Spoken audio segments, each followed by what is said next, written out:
তিনি ছিলেন মধ্যম আকৃতির সুঠাম দেহের অধিকারী একটি মানুষ। তার চুলগুলো ছিল ঘাড় পর্যন্ত প্রলম্বিত, হালকা হালকা কোঁকড়ানো।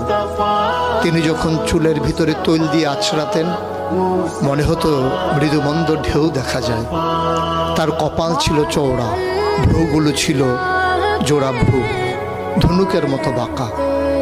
চোখের পাতাগুলো ছিল ফুটন্ত গোলাপের গোলাপি রঙের এক একটি পাপড়ির মতো।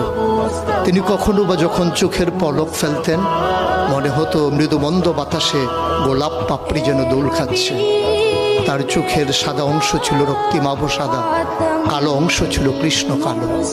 তার নাকটা ছিল খাড়া, নাকের ছিদ্রগুলো ছিল ছোট ছোট। নাকের নিচে ছিল সরু চিকন গোঁফ, গোঁফের নিচেই সেই গোলাপি রঙের ঠোঁট।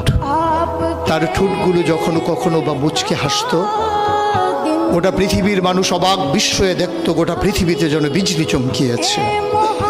তিনি কখনো বা যখন এই রাস্তা দিয়ে হেঁটে যেতেন, এক মাস পরেও কখনো যখন সাহাবা হাঁটতেন, তার গায়ের জান্নাতি গন্ধ তারা পেতেন।